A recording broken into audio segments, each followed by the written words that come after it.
Just thinking my thoughts. I want to propose a question to you guys, whoever is watching this. How do you survive a job that you can't quite quit yet? And I was thinking about this. Over the years, all these jobs that I've worked at, I really have thought about this question today and what I did to survive in those moments. So I want whoever's watching this to really think about that question. Think about what you do currently or what you have done in the past in order to survive a job that you're currently working on. I'll go first. Amazon. When I was doing Amazon delivery, the way that I survived this job, honestly, and this may be a vice, was drink my wine. Drink my wine, take my showers, and go to bed. That was my way of surviving that kind of job. Because let me be honest, this kind of job was very physically demanding. Not only was it physically demanding, it was mentally and spiritually taxing. Like, this job weighed upon you. When you got home from this job, your legs ached, your body ached, even your soul ached. Like, you got home and you didn't want to do anything coming from this job. I'm gonna be honest, this job is not for everyone. I'll be straight honest with you. Aisha, what's going on? Good to see you. This job honestly weighed me down so much. Like, when I got home, I literally had to eat my dinner and go straight to bed. Take my shower and go straight to bed. And I think about this now, a lot of people in today's society, I feel, are just trying to hold down the job. That's basically what it's coming down to. They're trying to hold down a job and do the things they need to do. You say, where do I work? I work for a company that has clients, the young adult population I work for. So the young adult population that I currently work for, Aisha, are young adults with mental issues.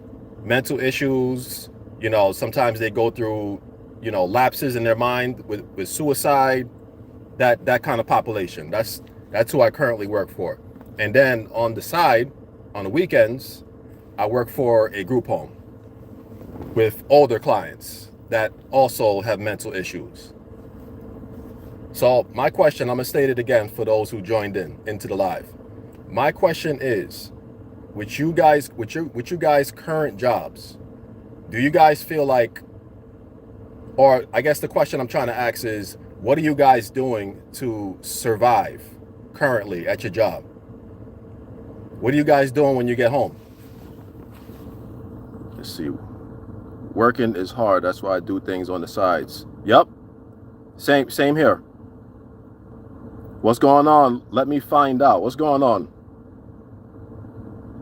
Nick Warren, you axe wood? Okay. How much does that pay? That's the question. Okay, like a clinical psychologist. So maybe not like a clinical psychologist, but more so on the role of direct support. So the clients that really can't do much for themselves, maybe physically, I would assist them in doing things at the home. For example, some of their ADLs, like activities of daily living. Some clients may need help with brushing teeth. They may need help with, getting their clothes ready, things of that nature. All right, so let's see. Back rants. What's going on? How you doing? So again, my question is, what are you guys doing to survive your jobs? Because honestly, in this day and age, many of us are just more mentally exhausted. I'm gonna be honest. I've seen it from my coworkers. I've seen it from several people in my family. A lot of us, we're trying to put food on the table. We're trying to do the things that we need to do.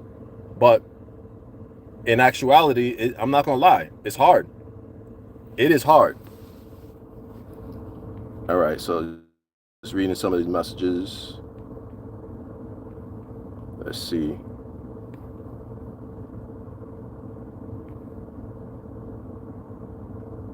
I'm trying to read your message, Aisha. Then a st. Can you what do you mean by your message, Aisha? Then a STNA. What does that stand for? But yeah, like I'm saying, we need to get to a point where we understand that where society is headed right now. Right now, society is heading for more disasters. I'm gonna be honest. A lot of us are just plugging in, but we're not really resting ourselves. We're not really capturing what we really want in this life. And that's the reality. A lot of these jobs are not helping us feel fulfilled once we clock out. That's the reality.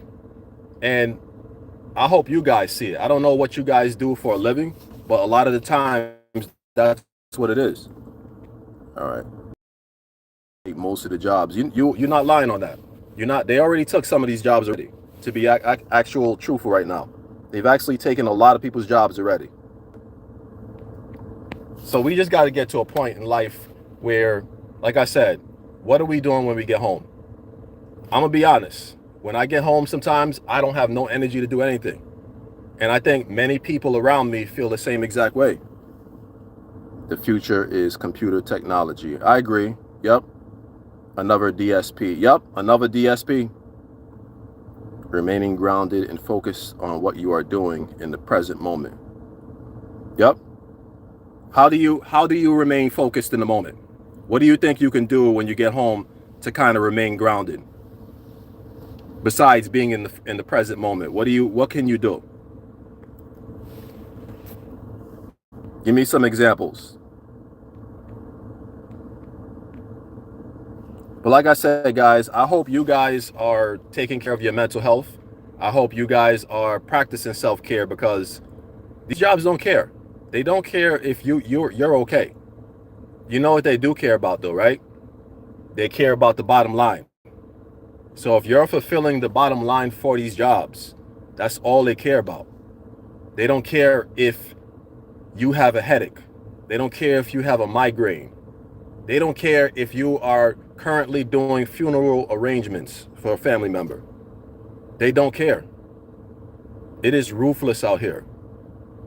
Ruthless. I've had people in my past jobs, they've had experiences where they're dealing with someone who died, and then they bring it to the top people, the managers, supervisors, and it's like the feeling they've gotten from what they've told me was like this fake genuineness.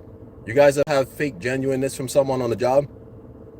Like people actually pretending to care about you. You tell them something that's going on with you personal, and they're like, oh yeah, I'm so sorry. I'm so sorry this has happened to you. You are one of the most kindest people I have ever met in my life. As a matter of fact, this should have never happened to you.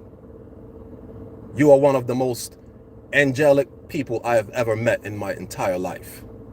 And in the back of your mind, you're like, I know this guy is bullshitting me, or this woman is bullshitting me. I know this for a fact.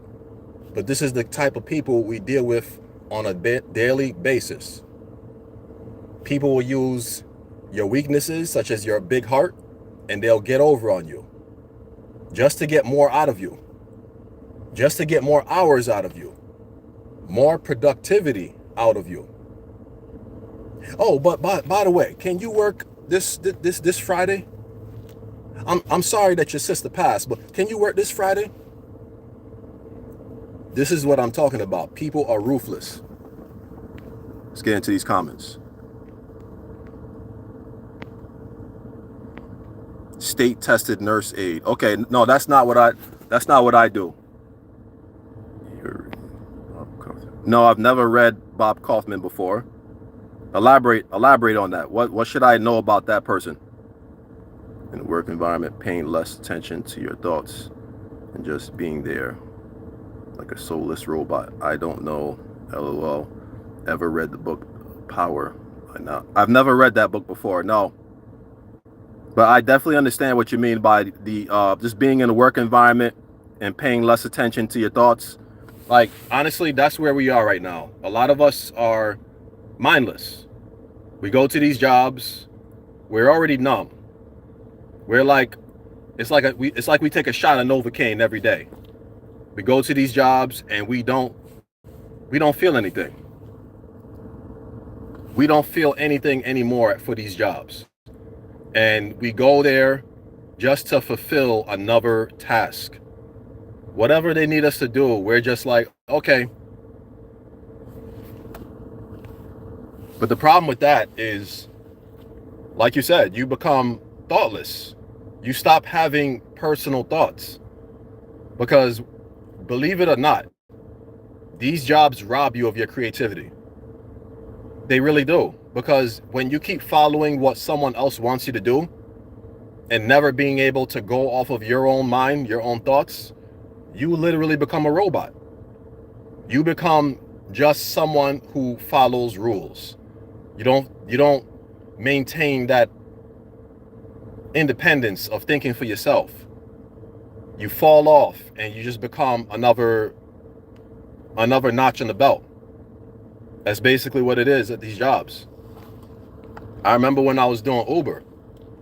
Uber was one of those cool jobs. I'm not gonna lie. It was cool. But the thing about Uber is you waste a lot of money doing Uber. You really don't make the amount of money versus your car payments, versus your maintenance of your car, all of those things that you got to pay for by yourself, that Uber is completely separated from. You're basically losing more money than you're making at Uber. But yeah, I just wanted to get on here real quick and kind of just give my thoughts on this subject. I hope you guys have a wonderful day. Take care of yourself. Take care of your mental health. Peace.